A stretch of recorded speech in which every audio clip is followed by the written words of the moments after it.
ನಾನೊಬ್ಬ ಮಾಜಿ ಸೈನಿಕನಾಗಿ ತಮ್ಮಲ್ಲಿ ನಮ್ಮ ತಿರಂಗ ಯಾತ್ರೆ ಇವತ್ತು ಔರಾದ್ ತಾಲೂಕಿನ ಜನತೆ, ಬೀದರ್ ಜಿಲ್ಲೆಯ ಜನತೆ ಯಶಸ್ವಿಗೊಳಿಸಕ್ಕೆ ಧನ್ಯವಾದ ಫಸ್ಟ್ ಹೇಳ್ತಾ ಇದ್ದೀನಿ ಮಾಜಿ ಸೈನಿಕರ ಕಡೆಯಿಂದ.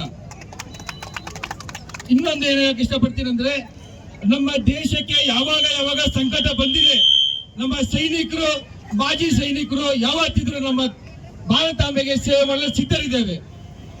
ಈ ವೇದಿಕೆ ತಿಳಿಸಕ್ಕೆ ಇಷ್ಟಪಡ್ತೀನಿ. ಇವಾಗಲೂ ಮೊನ್ನೆ ಪಹಲ್ಗಾಮಲ್ಲಿ ನಡೆದಂತಹ ಒಂದು ಕೃತ್ಯಕ್ಕೆ ನಾವು ಮಾಜಿ ಸೈನಿಕರು ನಮ್ಮ ದೇಶ ಸೇವಕರಿಗೆ ಸಿದ್ಧರಿದ್ದೀವಿ.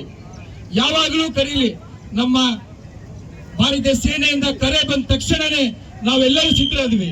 ನಮ್ಮ ಮಾಜಿ ಸೈನಿಕರೆಲ್ಲರೂ ಸಿದ್ಧರಿದ್ದೀವಿ ಬರಕ್ಕೆ. ಮತ್ತೆ ಈ ತಿರಂಗ ಯಾತ್ರೆಯನ್ನ ಯಶಸ್ವಿಗೊಳಿಸಿದ್ದಕ್ಕೆ ನಮ್ಮ ಮಾನ್ಯ ಶಾಸಕರು, ಮಠಾಧೀಶರು, ಎಲ್ಲಾ ಜನತೆಗೂ ಮತ್ತೊಮ್ಮೆ ಧನ್ಯವಾದ ತಿಳಿಸ್ತೀನಿ. ಇದರಲ್ಲಿ ಇನ್ನೊಂದು ವಿಷಯ ಹೇಳಕ್ ಇಷ್ಟಪಡ್ತೀನಿ. ನಮ್ಮ ಔರಾದ್ ತಾಲೂಕಿನ ಮಾಜಿ ಸೈನಿಕರು ಯಾರೋ ಭಾಗಿಯಾಗಿದ್ದಾರೆ, ದಯವಿಟ್ಟು ಕೈ ಎತ್ತಿ. ಎಲ್ಲರಿಗೂ ಧನ್ಯವಾದಗಳು. ಮತ್ತೆ ಇನ್ನೊಂದು, ನಮ್ಮ ದೇಶದ ಸೆಕ್ಯೂರಿಟಿ ಯಾವಾಗ ಬರುತ್ತೆ, ಸಾಮಾನ್ಯ ಜನರಿಗೂ ಕೂಡ ಅಷ್ಟೇನೆ ಜವಾಬ್ದಾರಿ ಇರುತ್ತೆ. ಇದನ್ನ ತಿಳ್ಕೊಳ್ಳಿ. ಸಾಮಾನ್ಯ ಜನರು ಹುಟ್ಟಿದ ಮಗು ಹಿಡಿದು ಸಾಯ ಮುದುಕವರೆಗೂ ನಮ್ಮ ದೇಶದ ಭದ್ರತೆ ವಿಷಯ ಬಂದಾಗ ದಯವಿಟ್ಟು ಯಾರನ್ನು ಆ ಭದ್ರತೆ ವಿರುದ್ಧ ಹೋಗ್ಬೇಡಿ, ನಮ್ ಜೊತೆಗೆ ನಿಲ್ಲಿ.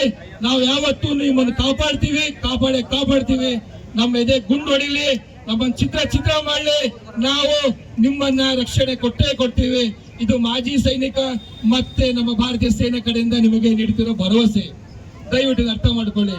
ಮತ್ತೆ ನಮ್ ಜೊತೆ ನಿಂತ್ಕೊಳ್ಳಿ, ನೀವು ಅಷ್ಟೇ ಹೇಳ್ತಿದ್ದೀವಿ. ಬಲೋ ಭಾರತ್ ಮಾತಾ ಕಿ, ಬಲೋ ಭಾರತ್ ಮಾತಾ ಕಿ. ಧನ್ಯವಾದಗಳು.